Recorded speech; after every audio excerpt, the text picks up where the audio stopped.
Hola amigos, gracias por continuarnos en Conciencia Médica. Hoy miércoles 16 de agosto de 2023, ya pasamos la media del mes de agosto y dentro de un mes vamos a estar cumpliendo 199 años de habernos unidos a México. Una fecha muy importante y memorable que no hay que olvidarlo y hay que tener en cuenta que somos el estado más pobre, 199 años seguidos. Tenemos que salir de ese bache y eso lo digo yo. Ahí le dicen los datos también de economía. Bien, hoy tenemos un tema muy importante que lo menciona nuestro periódico y la Secretaría de Salud está haciendo un trabajo muy bueno al respecto, pero vamos a la cápsula para entrar en tema.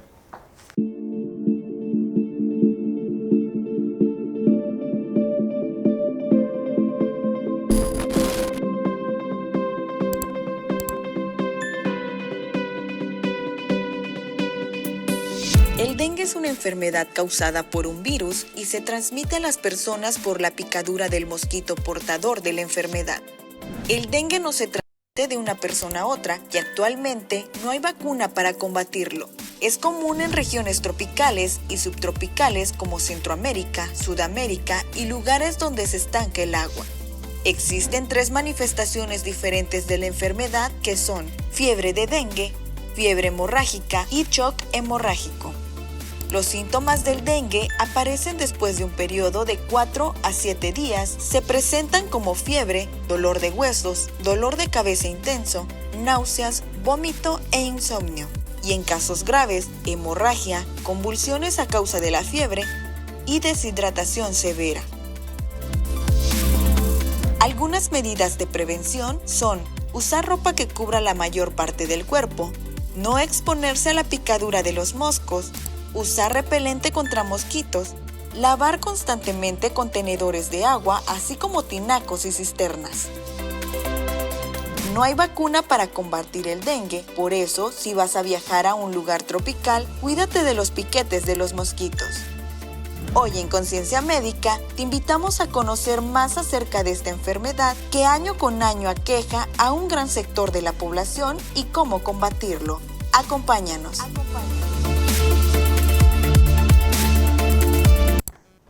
Pues muy interesante el tema del día de hoy. Yo soy su amigo el doctor Jorge Luis Cisneros Encalada, médico nuclear de la clínica Numedics, y este tema lo vamos a ampliar, ¿o no es así, mi querido amigo doctor Humberto Hernández Rojas, clínica Santa Cecilia?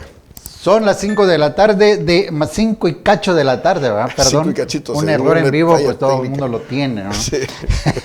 Del 16 de agosto.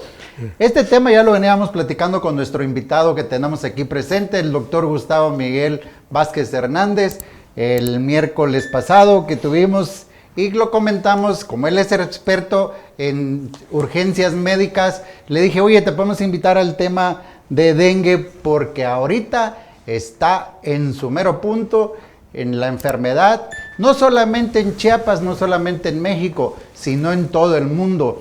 Hay una estadística que subieron a nivel internacional que en Bangladesh el exceso de muertes en la enfermedad está exageradamente alta. Y hablando de la Organización Mundial de la Salud, recomienda la siguiente cápsula, lo cual dice que en toda Latinoamérica existen 500 millones de gentes que pueden adquirir la enfermedad.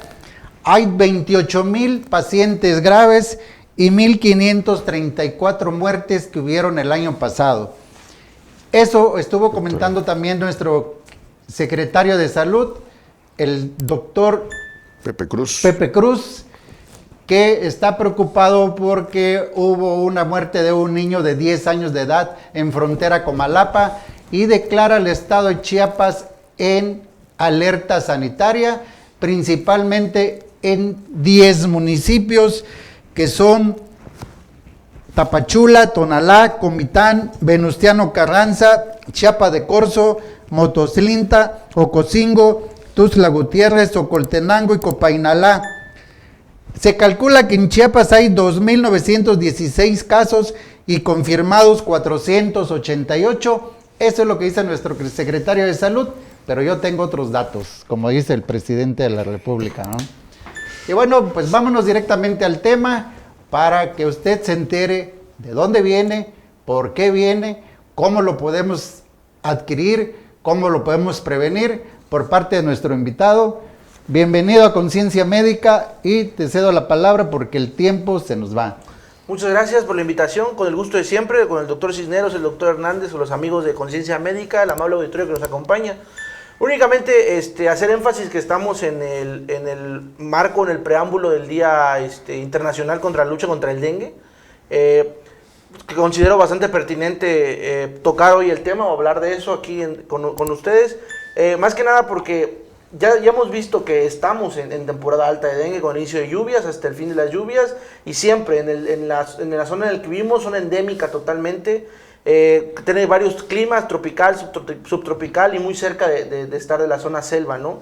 Entonces todas las enfermedades transmitidas por vector somos un potencial estado de riesgos, únicamente por vivir en esta zona. Ahorita vamos a ver unas láminas donde vamos a tocar algunos puntos sobre el dengue, ¿no? Recordar que es una enfermedad transmitida por vector, o sea que necesita la transmisión de un ser vivo para poder transmitir, válgase la expresión, entre un huésped y otro. Pues nada más, haciendo énfasis que el Día Internacional contra el Dengue, en el marco 26 de agosto. Únicamente aquí quisiera hacer mención del archivo de la Hemeroteca Nacional de la UNAM. Ellos publican la Revista Mexicana de Biodiversidad en su edición 2023, que empieza su investigación en el 2021 y la concluye a inicios del 2022. Esta revista está disponible en la Hemeroteca Nacional, se puede consultar sin ningún problema. Ellos documentan que hay 3.500 especies de mosquitos a nivel mundial, que en México hay 240 especies agrupadas en 21 géneros, y de esas 240 especies, 139 habitan en Chiapas. 21 géneros también, y esas son las especies con su nombre científico más prominentes o que más se encuentran en el estado de Chiapas. Más prolíferas. Por cuestiones de transmisión, la más importante, por lo menos para nosotros, va a ser Aedes aegypti, pero recordar que las demás familias son transmisores de otras enfermedades como pueden ser fiebre amarilla, enfermedad del Nilo, chikungunya, Zika. No todas hay con incidencia en el estado de Chiapas, pero siempre recordar que son los vectores. Y el mayor número de especies se encuentran entre Trinitaria, Suchiate y Mazatán, muy cerca de la zona selva. Esas son las descripciones gráficas de las familias de mosquitos que tenemos en el estado. El de la parte superior derecha, vamos a encontrar la especie más común o la que más tenemos incidencia en el estado, que es el Aedes aegypti, que es al que más importancia se le da junto con el Albopictus en el estado como transmisor de esta enfermedad. Y como definición operacional, el dengue va a ser una enfermedad febril, infecciosa, de origen viral, con la transmisión del Aedes aegypti con Albopictus, una evolución impredecible y autolimitada. Con evolución impredecible quiero hacer énfasis de que va a depender mucho de la persona que sea el huésped. Los más susceptibles van a ser los extremos de la vida, niños pequeños y adultos mayores, o algunos que presenten comorbilidades. Y autolimitada siempre o casi siempre va a ceder por la misma historia natural de la enfermedad. Y va a ser temporalmente incapacitante dependiendo de la etapa en la que se encuentre. Y va a haber 4 serotipos, y depende del serotipo va a ser el cuadro clínico. Casi siempre va a ser muy similar entre uno y otro. Las fases, recordar la historia natural de la enfermedad. Esto es sacado del Romero Cabello, que está documentado en la guía de práctica clínica de igual forma.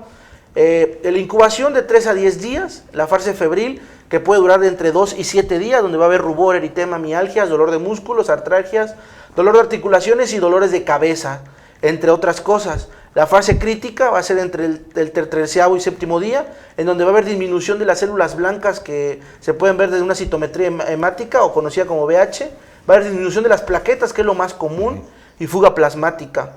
En la fase de recuperación, que va a ser la última, va a ser entre 7º y 10º día. Aquí, perdón, para que más o menos nos entienda nuestro público, el rubor, eritema, mialgias y artralgias, ¿qué vendría siendo? Básicamente es la coloración roja de la piel, mi querido doctor. El dolor de cabeza, el dolor muscular y el dolor articular va a ser lo más común entre nosotros en la fase natural de la enfermedad. Básicamente va a ser, incluso puede haber náuseas, puede haber vómitos e incluso diarreas, en menos incidencia, pero puede existir. Ya en las otras etapas, ya tiene que ser con estudios de sangre para documentar algunas otras situaciones como descenso de los glóbulos blancos que se ven en los exámenes de sangre, la disminución de las plaquetas, que es de lo más famoso, ¿no? Que casi todo el mundo piensa en eso. Hay algo muy característico que dice la gente de Tuzla, ¿no? Me duelen mucho mis ojos, siento que se me van a salir. Sí, claro, se conoce, bueno, pues está descrito como el dolor retroocular y la fotofobia. Normalmente ellos tienen una intolerancia a la luz, y se manifiesta el dolor retroocular. Claro. Exactamente. Fíjate que mi esposa le dio dengue hace un mes, exactamente, pero ella tenía un cuadro clínico que pensamos que era COVID, así como con gripa, raro, no era el clásico, y por no dejar fuimos al laboratorio y dengue. Hay algunas variantes. Podría haber estado asociado, ¿no? COVID también hicimos y salió negativo el COVID. Siempre recordar que exactamente. Siempre recordar que los estudios de serotipo o séricos siempre va a depender de en qué fase de la enfermedad se encuentre. Sí. Por ejemplo, en la guía práctica clínica lo dice muy claramente que la NS1 va a ser previo al 5º día y va a ser el periodo en que se tiene que tomar, donde puede salir positiva para dengue. Y posterior al 6º o 7º día, lo ideal es tomar IgG y IgM. Y ahí la variación depende mucho de la situación en la que se encuentra el individuo. Entonces eso ya son puntos más específicos. Pero siempre recordar que las pruebas dependen de qué fase de la historia natural de la enfermedad nos encontremos. Eso es muy importante. Exactamente. Y lo que dice el doctor, de las reacciones cruzadas casi siempre son comunes. Exactamente. Nosotros tuvimos una pacientita de 18 años que llegó así con el dolor de cabeza, el dolor de ojos severo, la fiebre o la calentura, vómito. Y desde un principio se le hizo el diagnóstico de dengue, pero las plaquetas normales, 300. Al otro día se le hace las plaquetas otra vez y bajan a 150. Sigue haciéndose el diagnóstico de dengue, se hace la prueba de laboratorio de dengue y sale negativa. Pero comenta el especialista, el de medicina interna, dice, no importa que nos salga negativa el estudio de laboratorio porque sigue el diagnóstico con dengue. Al tercer día bajan nuestras plaquetas a 50,000. No, voy a prestar de cuidado. Y digo, la niña, 18 años, bueno, la adolescente, la mandamos al ISSSTE. No sé si te haya tocado a ti en el ISSSTE. No sé que... Sí, hemos recibido bastantes pacientes de dengue. Ahorita vamos a hablar un poco de datos de alarma, criterios de hospitalización. Cuando llega al ISSSTE, le hablamos por teléfono a la mamá y nos dijo que ya lo habían recibido con 10,000 plaquetas, lo habían pasado al área de choque para que estuvieran prevenidos y que les dijeron que esperaban un desenlace fatal de la paciente. Hasta ahí le perdimos la pista a nosotros, con 10,000 plaquetas. Sí, claro. 150,000 creo que es lo mínimo. para arriba, ¿no? Sí, el rango... Para que tengan una idea las personas que nos ven. El rango para pensar en complicaciones normalmente lo asociamos a 100,000 para abajo. Y en dengue el sangrado puede ser espontáneo desde 50,000 a cualquier nivel, desde sangrado de encía, sangrado nasal o sangrado en la vía urinaria. Y ya por debajo de 10,000, básicamente es alto riesgo incluso de hemorragia cerebral espontánea. Exactamente. Por eso son reposo totalmente absoluto en cama, porque una caída puede ser fatal.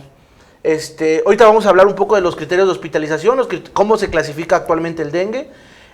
Los tipos, ¿no? El dengue no grave y el dengue grave. Esos son los tipos en los que se clasifica el dengue actualmente. Hay 3 patrones, patrón A, patrón B y patrón C. Dentro del dengue no grave, el patrón A son los que no se encuentra ningún dato de alarma. El patrón B son cuando se encuentran datos de alarma y el patrón C ya es el dengue grave, en el cual ya se clasifica desde fuga plasmática, que ya se puede ver con criterios de laboratorio o disminución de la presión arterial, la hemorragia importante, aquí ya no es la clásica, el sangrado en la encía, el sangrado en la nariz, aquí hay hemorragias importantes, desde... Todo el organismo puede cualquier, sangrar, exactamente. ¿No? Y la falla orgánica, eso es totalmente hospitalario. Estos son retos totalmente hospitalarios en el cual ya son estados de choque, ¿no? Que son totalmente el especialista de terapia intensiva, del urgenciólogo y de medicina interna, incluso pediatría. En nuestra zona endémica, Chiapas, el Hospital Gómez Maza tiene un área, incluso, por lo menos hasta donde yo me quedé el año antepasado, tenían un área especial donde vulgarmente se conocía como dengario. Era una zona donde estaban niños de dengue que se encontraban en el área ya de convalecencia. Normalmente los más graves los mantenían en urgencias, en el área de choque o en aislados. Que la verdad, el chiapaneco es experto para manejar dengue. De hecho, los chiapanecos son expositores o speakers en diversas sociedades, la latinoamericana, la europea. por la alta facilidad que tiene el chiapaneco para manejar estas complicaciones. Y los signos de alarma van a ser desde dolor abdominal, vómito persistente, evidencia de clínica de acumulación de líquidos. Esto puede ser desde dolor en estómago, dificultad para respirar, la hemorragia activa en mucosas, que es el sangrado mínimo, por ejemplo, la hematuria o la gingivorragia, que es el sangrado en la encía, el sangrado en la nariz, alteraciones neurológicas o el estado de alerta, básicamente que esté lento, esté torpe, que se encuentre ansioso el individuo y que el hígado esté un poco crecido. Básicamente el hígado crecido normalmente se puede sentir en pacientes que sean delgados, en pacientes gorditos así como nosotros, sí cuesta un poco más para sentir el hígado. Y la elevación del hematocrito, que es totalmente hospitalario, esto es totalmente hospitalario. ¿Si me regalan la siguiente? Nos decía un pediatra que en la etapa de la convalecencia es cuando hay que vigilarlo más a los niños, porque ellos pueden presentar ya la pérdida de plaquetas, a pesar de que ya está sin fiebre ni nada, ¿no? De hecho, en la fase de efervescencia, básicamente cuando el estado febril ya se dio, vulgarmente se le conoce que es el estado donde ya va saliendo la enfermedad, pero no. Es el estado de historia natural de la enfermedad donde se presentan la mayoría de las complicaciones o las complicaciones entre las 24, 48 hasta 72 horas después de que ya no tenga fiebre el individuo, es donde empiezan las complicaciones, desde fuga plasmática, disminución de las plaquetas, hasta síndromes hemofagocíticos, estados de choque. De verdad ¿Qué son los síndromes, por favor? Básicamente son situaciones en las que el cuerpo ya no reconoce qué está bien y qué está mal y empieza a tener esta autodestrucción del mismo cuerpo. Es poca la incidencia, pero hay. No es muy alta la incidencia, pero existe. Y de 20,000 casos, el 1% puede presentarse. Pero si tenemos cuántos casos en el verano, en la fase crítica de la historia de la enfermedad, saquemos el 1% de ese número de casos y es un estado importante. Ah, claro. Sí. Exactamente. Entonces ahí es donde hay que echar en mano de los epidemiólogos, que les encanta hablar de enfermedades transmitidas por vector, entre ellas el dengue, ¿no? Que nosotros somos expertos en eso, por lo menos en Chiapas. Supuestamente ahorita hay 2.916 casos presuntivos y 486 que ya son de diagnóstico de certeza. Los dejemos con esa, ¿cómo te dijera? Esa característica que dicen los epidemiólogos, que puede ser más, ¿verdad? Claro. Menos, es el 1%, que es menos difícil. 4 van a puede ser más. Y digamos, de los 486, que sea el 1%, dices. Exactamente. Entonces ya estamos pensando en 5 que se van a ir para un dengue hemorrágico. Una complicación de ella sí sería el estado, el patrón C del dengue grave, básicamente. Pero sí, totalmente. Si vamos a números duros, e incluso cuántos de esos pacientes no se contabilizan porque están en zonas donde no hay, Por eso decía sesgo. Yo decía que tenía otros datos. Exactamente. Hay sesgo poblacional, totalmente. En Chiapas, como lo decía el doctor Cisneros, estamos muy atrás en la cadena alimenticia. Entonces, el sesgo poblacional es altísimo. Muchos individuos que ni siquiera tienen la capacidad por tomarse la temperatura. ¿Ok? Leí en una revista que dice que el vector, el mosquito, va y busca exactamente a los que tienen enfermedades, sobre todo, por ejemplo, los que tienen insuficiencia renal, los que tienen problemas de la glucosa que está toda descontrolada y los que sufren del ácido úrico. Normalmente lo que busca, eso es súper interesante, lo que busca la hembra del vector, porque es la hembra la que se alimenta de la sangre, porque los machos se alimentan de néctar y algunas sustancias de las flores y de las plantas. Las hembras lo que sienten es el CO2, básicamente la respiración. Sí. Entonces, al momento que tú estás en tu intercambio gaseoso normal, respirar, meter oxígeno y sacar CO2, el mosquito lo siente. Por eso andan por acá, ¿no? Exactamente, exactamente. Por eso en la noche, cuando estás dormido con todo apagado, normalmente el zancudo te pasa muy cerca de la nariz, porque es la vía de eliminación del CO2. Por eso el zancudo se acerca mucho donde se pierde CO2. Y el olor que sueltas también. Exactamente. Y normalmente los pacientes que están en enfermedades terminales casi no les pican los zancudos. Casi no. Casi no. O sea, un mosquito cuando pasa por respiraciones, cuando pasamos por una panadería, ¿no? Nos da hambre. Pues sí, es una buena analogía. Es dióxido de carbono, sí, claro. Por eso anda por acá. Exactamente. Claro. Es una buena analogía. La hembra del zancudo busca la respiración y donde se pierde CO2. Exactamente. Estaba leyendo una revista también que dice, toda Latinoamérica hay 500 millones de gente que lo puede adquirir la enfermedad, Pero llama la atención que son 3 países, Canadá, Chile y Uruguay, que no hay dengue. Y en Uruguay existen los mosquitos transmitores del dengue, pero no lo sufren ellos.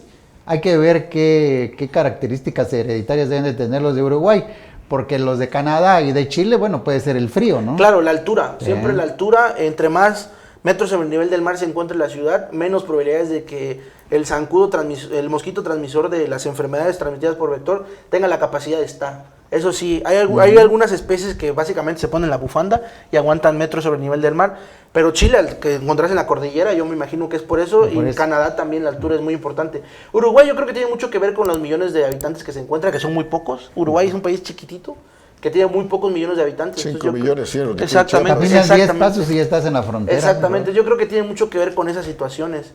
Yo quiero pensar que es por eso. Bueno, pues sigamos con el tema, porque ya nos estamos saliendo. Si me regalan la siguiente lámina, me gustaría... Vean, este es un extracto, literal, un extracto de la guía de práctica clínica, porque quiero hacer énfasis por lo importante que es en nuestro medio. Esa significa que es alta evidencia. Que ellos te dicen en la guía de práctica clínica mexicana, persona que vive o ha viajado en los últimos 14 días en áreas de transmisión de dengue, Chiapas. Presenta fiebre de 2 a 7 días con devolución con las siguientes manifestaciones: náusea, vómito, dolor de cabeza, dolor atrás del ojo, dolor muscular, dolor articular, que te dé miedo la luz, exantema, normalmente la piel se genera algo que vulgarmente se conoce como mar rojo y islas blancas, dolor en la garganta, las conjuntivas o los ojos se te ponen rojos y disminuyen los leucocitos, que son las células de la sangre. Y esa R significa recomendación. Los pacientes deben ser remitidos a observación a una sala de urgencias o unidad de dengue hospitalaria, ya sea por signos de alarma, que es los que acabamos de mencionar, o estado de choque, embarazo o comorbilidad importante, que es lo que mencionaba el doctor Hernández, ¿no? El embarazo siempre en personas embarazadas tienen que estar en vigilancia hospitalaria por lo menos 24 48 horas. Entonces, esto lo extraje literal de la guía por la evidencia que hay de nuestra zona y la recomendación, ¿no? Que tienen que ser remitidos a una sala de urgencias cuando hay datos de alarma. Y si me regalan la siguiente, es la última que tengo. Ok, básicamente de aquí quiero hacer importancia la parte donde dice explicar datos de alarma e informar a los pacientes el riesgo de la automedicación desde antiinflamatorios no esteroides, los medicamentos que son para dolor comúnmente. El único que se puede prescribir es el paracetamol. Los demás tienen contraindicaciones e incluso pueden ser más tener efectos colaterales más importantes que beneficiosos. Entonces, eso es lo que quiero resaltar de esta lámina. Qué interesante. Es muy común que mucha gente dice, me tomé un Naproxeno para que me quitara el dolor de huesos. Sí, claro, tener bien claro cuándo se puede presentar la enfermedad, o sea, tener los diagnósticos diferenciales, o sea, qué otras cosas pueden ser, pero también puede ser dengue, porque vivimos en Chiapas, porque está lloviendo, porque vivo cerca de las zonas donde se prolifera, y básicamente porque tengo alguno de los síntomas. Entonces, ante esa mínima posibilidad, acudir con un médico para que se descarte o se confirme el diagnóstico de dengue y no automedicarse, ¿no? Porque automedicarse en esas condiciones puede ser fatal, claro. Exactamente. Eso que dijiste es muy importante. Está lloviendo, hay que pensar que tienes un dengue, ¿no? Uh-huh. Yo siempre he dicho que las enfermedades son como la moda, tiene su temporada. Y debemos de analizarlo así, porque no vamos a pensar, oye, es que te tienes un resfriado, estamos en pleno mayo, ¿no? A menos que haya ido a otro lado que esté frío, ¿no? Sí, claro. Sí, por eso en la guía de práctica clínica son claros, donde dicen, persona que habita en zona endémica o ha viajado de zona endémica los últimos 14 días.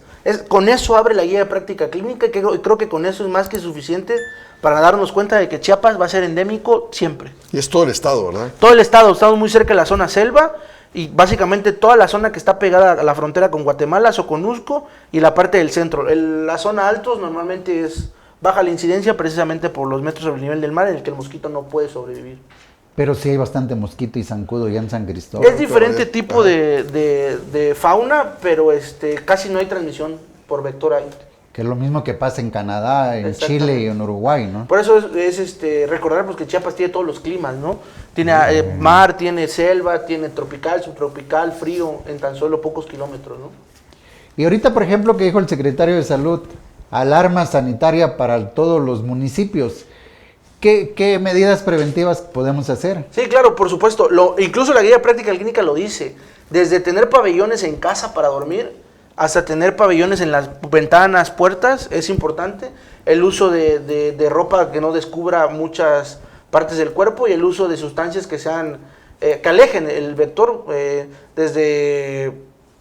La caléndula que le llaman. Exactamente, los naturales que puede ser la citronela, algunas plantas que como la lavanda, el vinagre, el ajo que ahuyentan el vector. Eso es lo más importante y siempre lo que el gobierno nos comenta en todas sus campañas, las medidas de prevención, no tener agua básicamente encharcada, los bebederos de animales tienen que tener por lo menos algunas sustancias o ser cambiados con frecuencia, los tanques, cisternas, etcétera, etcétera, etcétera. Cuando nosotros íbamos a acampar, que éramos scouts, poníamos la tienda de campaña y nos indicaban que pusiéramos tabaco alrededor de la tienda y dentro de la tienda poníamos las rajitas de canela para que no nos picara el zancudo. Se puede utilizar la canela también en casa. En los ranchos muchas veces le llaman a la larva del mosquito, le llaman rompetripa o algo así, ¿no? Cortatripa. Esa es la larva del mosquito, eso no debe de haber. Eso hay que precisamente, exactamente. ¿No? Para eso el abate y todas esas sustancias que el gobierno se encarga de repartir, precisamente son para ese tipo de cosas. En Yucatán acaban de sacar una nueva ley para esta temporada, porque en Cancún acaba de morir uno también de dengue hemorrágico, de que va a la Secretaría de Salud de casa en casa y si ve que tú no has limpiado tu casa de cacharros y todo eso, te imponen una multa y hasta puedes ir a la cárcel. Por eso nuestros amigos yucatecos siempre están en primer lugar en muchas cosas, desde economía, educación, cultura. Pero yo siento que no te deben estar arreando para que cuides tu salud, ¿no? No deben, pero también la economía de un estado, con una salud mal cuidada, pues se acaba lo que pasa aquí en el estado. Lo que dice aquí el doctor Gustavo es muy cierto. Yucatán siempre ha sido muy alineado en todas esas cosas. Sí. Básicamente su industria, ¿no? Su industria pareciera que viven en otro México. Entre ellos y los neoloneses yo creo que nos llevan años de ventaja en todas estas situaciones.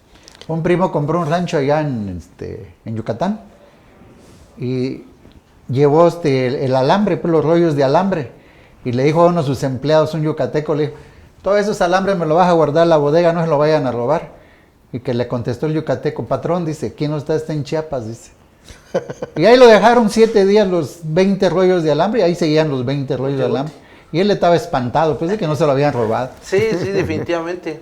Aquí lo utilizamos hasta para hacer divisiones entre una propiedad y otra, ¿no? Aquí lo vienes poniendo y atrás de ti vienen quitándolo. Sí, definitivamente. El tema, vamos a continuar, pero el tiempo pasa y vamos a ir a un corte y ahorita regresamos.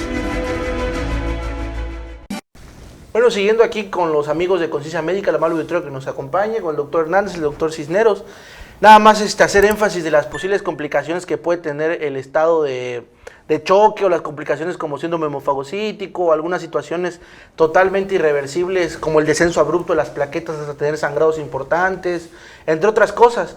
Entonces me comentaban los doctores mencionar esas situaciones para hacer conciencia en la sociedad de lo importante que es cuidarse contra estas situaciones, totalmente tener espacios limpios, no llegar a tener la necesidad de tener atenciones hospitalarias, incluso las necesidades de transfusión, entre otras cosas. Y recordar siempre que a veces uno como individuo no es tanto las complicaciones que puede tener uno, sino los familiares, ¿no? Entre ellos los niños pequeños, personas embarazadas, adultos mayores o personas que tengan enfermedades, comorbilidades, crónicas, diabetes, hipertensión, estados de CA, cáncer, entre otras cosas, o cirrosis, entre otras cosas.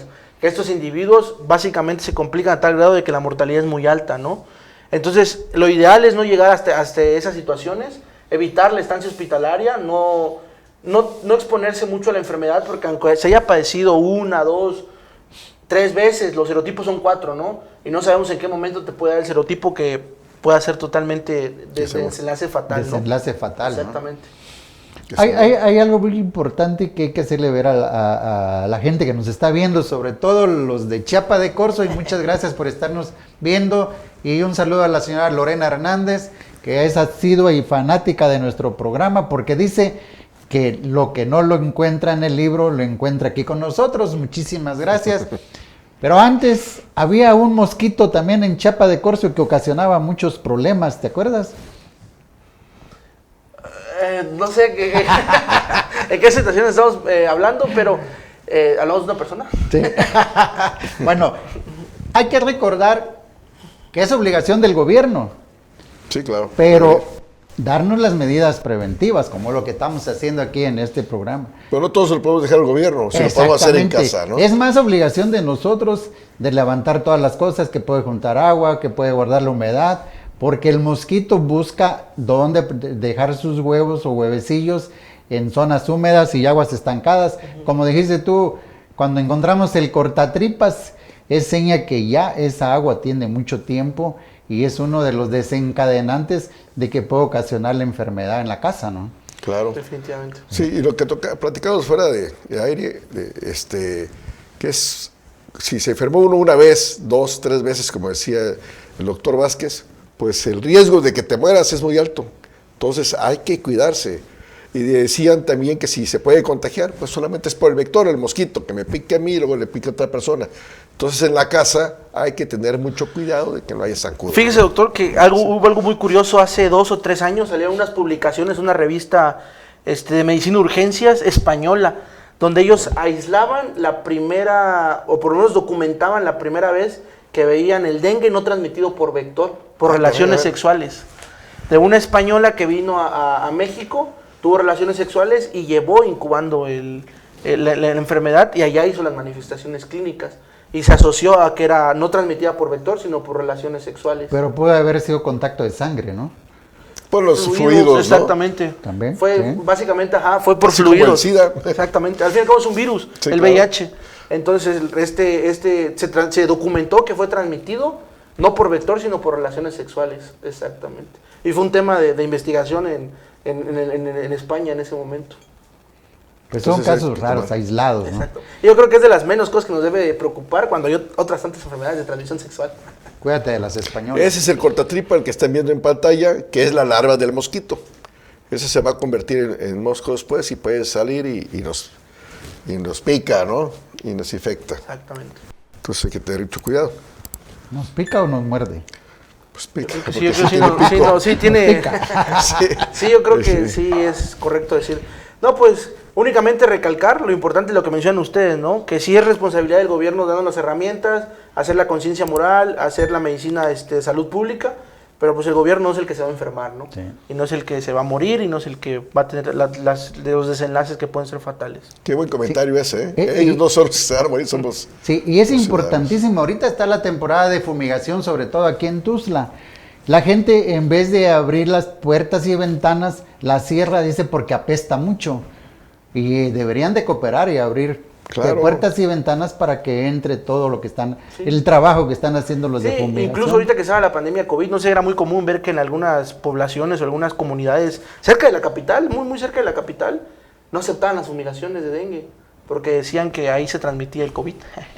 Entonces, Cierto. totalmente se oponía, la población se oponía a que fumigaran de dengue. Y hasta el sol de hoy he visto algunas comunidades que tienen prohibido el acceso a las campañas de fumigación de dengue. Exactamente. Bueno, quiero mandar saludos a Lorena Hernández, Lulú Toledo, Gustavo Vázquez, doctor, a Milo Pingo, saludos a Marina Angélica Hernández, que nos están viendo, y pues preguntar si tienen dudas. El programa queda abierto, lo pueden ver las veces que gusten, lo pueden compartir y preguntarnos, y aquí el doctor, con todo Muchas gusto, nos contestará el doctor Vázquez. Hay una pregunta muy común que dicen, oiga doctores, ¿y por qué no han inventado la vacuna del dengue? ¿No será que ya existe en otros países y nosotros no la tenemos? Pues hay prototipos, sí, me di la tarea en su momento, hay prototipos de la vacuna, pero no hay nada que esté aceptado por las sociedades en ningún lado. Yo creo que puede ser el futuro, pero básicamente como las ciudades europeas, Norteamérica no se ven afectadas por estas situaciones. No les interesa. Exactamente, les importa muy poco el... Y nosotros lo que nos importa es comer, echar trago, divertirnos y ya. Exactamente. No.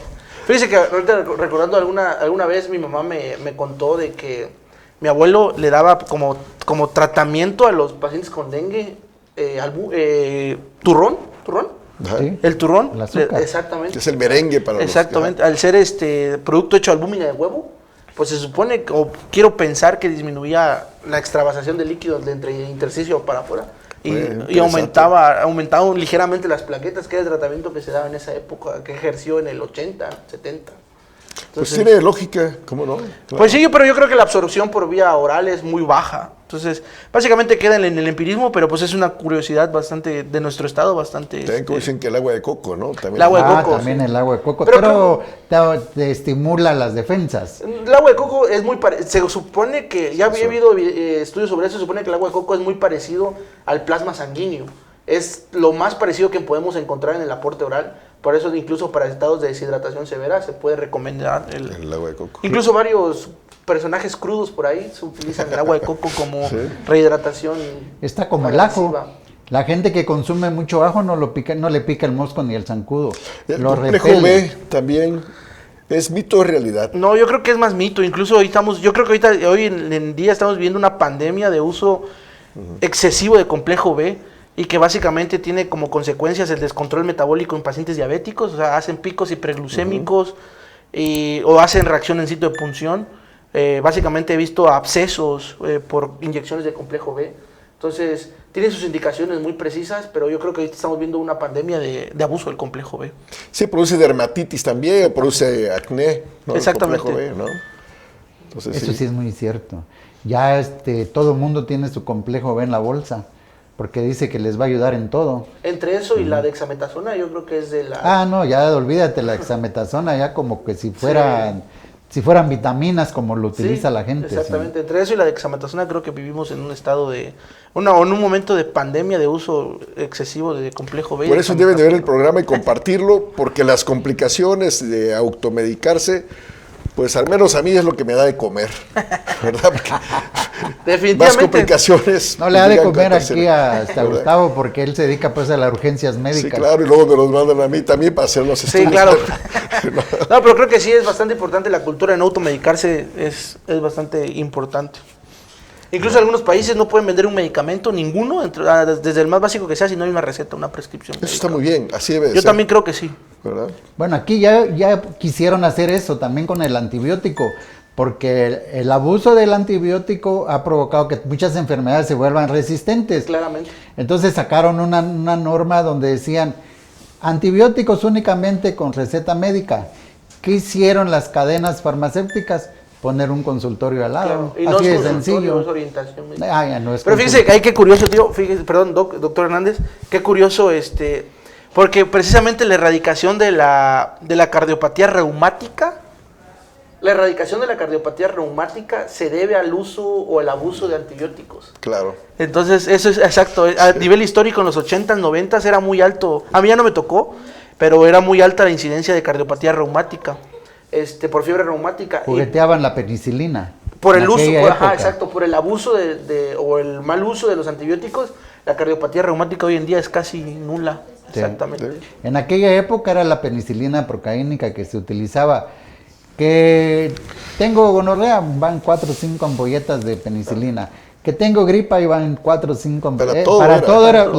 Como ahorita que está de boga también la ceftriaxona. La ceftriaxona. Sí, Todo claro. el mundo se pone 3 ampolletas de ceftriaxona, ya lo sabe la gente que con eso se van a curar, entre comillas. ¿no? Sí, claro, el uso indiscriminado de antibióticos, por lo menos la literatura nos dice que nos va a llevar a estados de pandemia a nivel mundial donde ya ningún antibiótico va a hacer efecto. Lo ideal, o por lo menos lo que se dice en algunas técnicas de antibióticos, es regresar a lo básico, ¿no? Utilizar los antibióticos más simples. ¿A la homeopatía? No tanto la homeopatía, sino los antibióticos más, los primeros que hubo. Básicamente los primeros antibióticos que hubo, que a veces... Las hierbas. Las sulfas. Exactamente, pues la penicilina para algunas cosas, porque ya ahorita básicamente la mayoría de los médicos que no son clínicos, básicamente los quirúrgicos, para ellos casi todos carbapenémicos. Sí, se van ya se van a una bomba, sí, exactamente. Claro. Se van a una bomba cuando una bala puede acabar con el agente, exactamente. Sí, por evitar complicaciones Recuerde y que demandas que está en boga también. ahorita la incidencia del dengue es importantísimo que usted lo tome en cuenta cuando usted tenga fiebre, dolores de cabeza, los dolores de ojos intensos, escalofríos. Primera, ir a ver a su médico. Pero si usted no tiene la capacidad de trasladarse de un lugar a otro, el medicamento ideal es el paracetamol mientras localiza con quién acudir a una consulta. Y importante, si usted tiene sangrados no contemplados, por ejemplo, lo de las encías que comentábamos, ahorita me estoy acordando de una pacientita que llegó a la clínica que sangraba de los labios. Y les dije yo, oiga, le digo, su paciente está grave, puede tener desde las plaquetas muy abajo o tener un problema de leucemia. Y contesta una de las abuelitas, no doctor, dice, yo les vengo diciendo desde ayer que ese es un estigma, es un signo de que va a ser algo importante en la vida. Bueno, le digo, váyase al hospital porque allá lo van a atender mejor que nosotros porque su paciente está mal. Ya no quise meterme en más temas. Y recuerde que nosotros traemos súper invitados, no solamente invitados. Y muchas gracias por estar con nosotros. Segundo tema básico importantísimo. Esperemos que el tercero sea mucho mejor, ¿verdad? Muchas gracias por la invitación. Muchas gracias. No va a ser la otra semana, no creo. Vamos a tener descanso, ¿no? Y recuerde que nosotros le traemos la ciencia. Y usted haga conciencia y nos vemos el próximo miércoles. Y además que el próximo mes, 199 años de ser el estado más atrasado del país. Les traeremos una invitación para la próxima semana. Muchísimas gracias por estar con nosotros y hasta el próximo miércoles. Nos vemos.